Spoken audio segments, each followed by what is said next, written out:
नमस्कार, कृषि न्यूज में आप सभी का स्वागत है। Powered by steel India. मैं हूं आपके साथ अश्विनी वानखड़े। आइए रुक करते हैं इस वक्त की टॉप हेडलाइंस की ओर।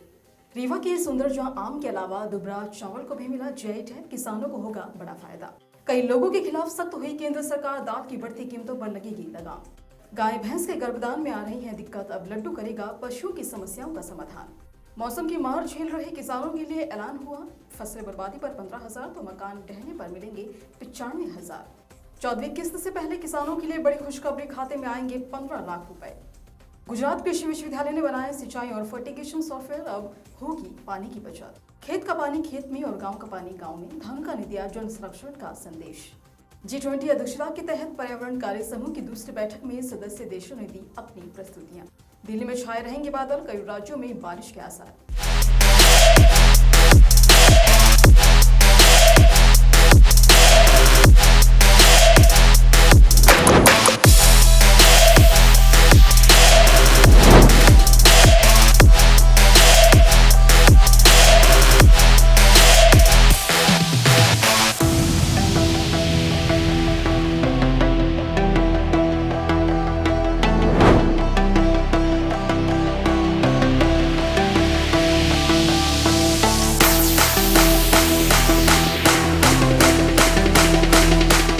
आइए विस्तार से खबरों की ओर रुख करते हैं। मध्य प्रदेश और छत्तीसगढ़ में आम और चावल की खेती करने वाले किसानों के लिए एक बड़ी खुशखबरी है। दरअसल रीवा के सुंदरजा आम को जीआई टैग मिला हुआ है। अब सुंदरजा आम को एक अलग पहचान मिल गई है। इससे मार्केट में इसकी मांग बढ़ी है और किसानों की कमाई में इजाफा भी हुआ है। इस तरह मुरैना की गजक के साथ साथ छत्तीसगढ़ के नगरी दुबरा चावल को भी जीआई टैग मिला हुआ है। ऐसे में अब किसानों को मार्केट में अच्छा रेट मिलने की उम्मीद है। जानकारी के मुताबिक जीआई टैग का पूरा नाम जियोग्राफिकल इंडिकेटर है और इसे हिंदी में भौगोलिक संकेत भी कहा जाता है। दरअसल भारत में हर इलाके में अलग अलग चीजों की खेती की जाती है। कुछ जिले तो भारत में अपने उत्पाद के लिए काफी फेमस हैं। उस उत्पाद से ही उस जिले की पहचान होती है। ऐसे में उसे प्रमाणित करने की जो प्रक्रिया होती है उसे जीआई टैग कहा जाता है। देश में दाल की कीमतों में लगातार वृद्धि दर्ज की जा रही है। तमाम कोशिशों के बाद भी सरकार अरहर, तुवर समेत अन्य दालों के रेट में हो रहे इजाफे को नहीं रोक पा रही है। ऐसे में अब केंद्र सरकारों ने दाल के स्टॉक की मॉनिटरिंग के लिए विशेष कमेटी बनाई है।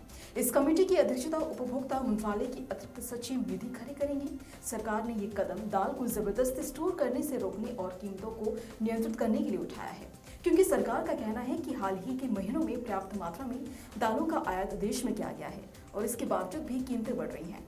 ऐसा दाल का गैरकानूनी भंडारण करने के चलते हो रहा है। सरकार के निर्देश के बाद अब केंद्र के अधिकारी सीधे केंद्र और राज्य सरकारों के बीच दाल के स्टॉक की स्थिति को मॉनिटर करेंगे। इस दौरान दाल को बाजार में जारी न कर स्टोर करने वालों के खिलाफ सख्त कार्रवाई की जाएगी।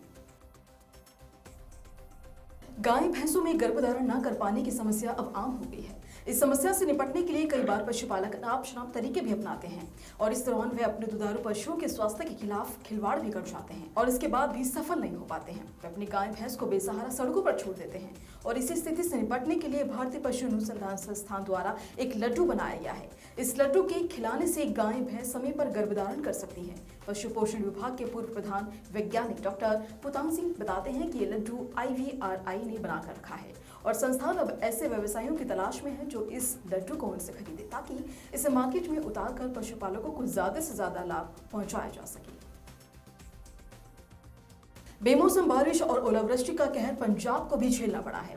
कुछ दिन पहले आई बारिश के चलते पंजाब के कई जिलों में रबी की फसलों को भारी नुकसान हुआ और किसान मौसम की मार से बर्बाद फसलों के मुआवजे की मांग सरकार से कर रहे हैं। अब इस बीच भगवत मान सरकार ने किसानों को खुशखबरी देते हुए फसलों के नुकसान पर मुआवजे की रकम में 25% का इजाफा किया है। पंजाब सरकार पहले 33% से 75% फसलों के नुकसान पर 5,400 रुपए देती थी। इसके लिए पंजाब सरकार अब तकरीबन 6,750 रुपए देगी। वहीं 76% से 100% नुकसान दर पर किसानों को 15,000 रुपए दिए जाएंगे। पहले 100% फसल नुकसान होने पर किसानों को सिर्फ 12,000 रुपए मिलते थे, तो वहीं पंजाब सरकार ने 20% से 32% फसल नुकसान वालों को 2,000 रुपए का मुआवजा देने का भी फैसला किया है। पहले 26 से 32% फसल नुकसान वालों को भी मुआवजा मिलता था। गौरतलब है कि खराब मौसम के चलते जिन लोगों के घर पूरी तरह से टूट गए हैं उन्हें भी 95,000 रुपए की मदद की जाएगी।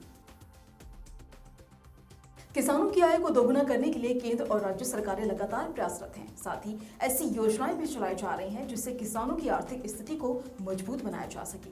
और इन योजनाओं में प्रधानमंत्री किसान सम्मान निधि योजना और पीएम किसान मानधन योजना का नाम टॉप पर आता है। लेकिन कुछ समय पहले ही सरकार एक नई स्कीम किसानों के बीच लेकर आई और इस योजना का उद्देश्य किसानों को एग्री बिजनेस से जोड़कर आत्मनिर्भर बनाना है। ये पीएम किसान एफपीओ योजना है जिसके चलते आवेदन करने वाले किसान को 15 लाख रुपए का सहायता अनुदान दिया जाएगा। यदि आप भी प्रधानमंत्री किसान सम्मान निधि योजना के लाभार्थी हैं तो पीएम किसान एफपीओ स्कीम का लाभ ले सकते हैं। इस स्कीम में आवेदन करने से पहले एक किसान उत्पादक संगठन बनाना होगा जिसमें कम से कम 11 किसान सदस्य हों। जब एफपीओ रजिस्टर हो जाता है तो योजना के नियमानुसार आवेदन करने पर एफपीओ के क्रियान्वयन के लिए सरकार 15 लाख रुपए ट्रांसफर कर देती है। गुजरात कृषि विश्वविद्यालय के एक पूर्व प्रोफेसर ने एक ऐसा सॉफ्टवेयर विकसित किया है जिसकी मदद से फसलों के लिए पानी और ऊर्जा की आवश्यकता को 50% तक कम किया जा सकता है। तमिलनाडु कृषि विश्वविद्यालय ने डॉक्टर एस रमन के सॉफ्टवेयर का उपयोग कर सूक्ष्म और ड्रिप सिंचाई पर शोध किया है। इस माध्यम से सिंचाई करने से फसल का अच्छी तरह से विकास हुआ क्योंकि पानी की समान रूप से आपूर्ति हुई और पौधों को अधिक पानी नहीं दिया गया और केले के खेत में सिंचाई की दर 50% कम हुई। रमन ने माइक्रो इरिगेशन, शेड्यूलिंग और फर्टिगेशन के लिए सॉफ्टवेयर बनाने का दावा किया। यह सॉफ्टवेयर जिला स्तर पर मौसम संबंधी आंकड़ों के आधार और फसल में पानी की जरूरतों की गणना करता है। यह पानी की आवश्यकताओं का मूल्यांकन करते समय फसल ज्यामिति को भी जांचता है। ये रिक्त और मिट्टी के प्रकार के आधार पर सूक्ष्म सिंचाई की प्रक्रिया भी बताता है। साथ ही उन्होंने कहा कि इस सॉफ्टवेयर का एक क्षेत्र में प्राप्त होने वाली प्रभावी वर्षा के आधार पर एक विशिष्ट दिन के लिए पानी की आवश्यकता का विश्लेषण करने के लिए उपयोग भी किया जा सकता है और इसे नियमित तौर पर भी अपडेट किया जा सकता है। कृषि रसायनों के उत्पाद में अग्रणी कंपनी धानुका एग्रीटेक लिमिटेड ने विश्व जल दिवस पर कई कार्यक्रम आयोजित कर जल संरक्षण और संवर्धन का संदेश दिया। धानुका ने देश भर में 2000 से अधिक स्कूलों में चित्रकला प्रतियोगिताओं का सफल आयोजन किया। साथ ही मध्य प्रदेश के विभिन्न स्कूलों में जल बचाओ पर चित्रकला प्रतियोगिताओं का भी आयोजन किया। तो वहीं प्रतियोगिताओं में विजेताओं को नगद पुरस्कार भी दिए गए। छात्र छात्राओं ने रैलियां निकालकर जल बचाओ का संदेश दिया। साथ ही इस मौके पर धानुका समूह के अध्यक्ष आरजे अग्रवाल ने बताया कि साल 2005 से धानुका अपनी स्थापना के रजत जयंती वर्ष से ही जल संरक्षण के लक्ष्य को पूरा करने की दिशा में प्रयासरत है। उस समय धानुका ने खेत का पानी खेत में और गांव का पानी गांव में इस ध्येय वाक्य के साथ साल भर चलने वाला जल संरक्षण अभियान की शुरुआत की। साल 2014 में लोगों को पानी के महत्व को समझाने के लिए उड़ान कैंपेन शुरू किया गया जिसमें कंपनी के ब्रांड एम्बेसडर महानायक अमिताभ बच्चन ने हम पानी बना तो नहीं सकते लेकिन बचा जरूर सकते हैं स्लोगन दिया।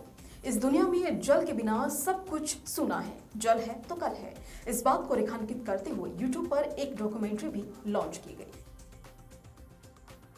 भारत की G20 अध्यक्षता के तहत पर्यावरण और जलवायु स्थिरता कार्य समूह की दूसरी बैठक के पहले दिन सदस्य देशों ने जल संसाधन और प्रबंधन के बारे में अपने सर्वोत्तम तौर तरीकों पर प्रस्तुतियां दी। साथ ही 27 से 29 मार्च तक चलने वाली इस 3 दिवसीय बैठक का आयोजन गुजरात के गांधीनगर में महात्मा गांधी सम्मेलन और प्रदर्शन केंद्र में किया गया। बैठक में 11 आमंत्रित देशों और 14 अंतर्राष्ट्रीय संगठनों के साथ G20 सदस्य देशों के लगभग 130 प्रतिनिधि भाग ले रहे हैं। ये बैठक भूमि संरक्षण रोकने, पारिस्थितिक तंत्र की बहाली में तेजी लाने, जैव विविधता को समृद्ध करने, संसाधन दक्षता और चक्रीय अर्थव्यवस्था को प्रोत्साहन देने, साथ ही एक टिकाऊ और पर्यावरण अनुकूल समृद्धि अर्थव्यवस्था को बढ़ावा देने जैसे विषयों पर केंद्रित है। देश के तमाम राज्यों का मौसम एक बार फिर से यू टर्न लेने वाला है। मौसम विभाग की माने तो 29 मार्च से उत्तर पश्चिम भारत के कई राज्यों में गरज के साथ बारिश और ओलावृष्टि की गतिविधियां शुरू हो सकती हैं।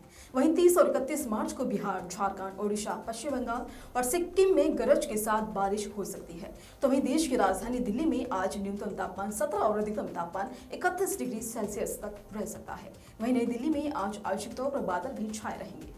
वहीं मौसम विभाग की माने तो 30 और 31 मार्च को नई दिल्ली में हल्की बारिश देखने को भी मिल सकती है। इसी तरह की खबरों के लिए जुड़े रहिए कृषि जागरण के साथ। धन्यवाद।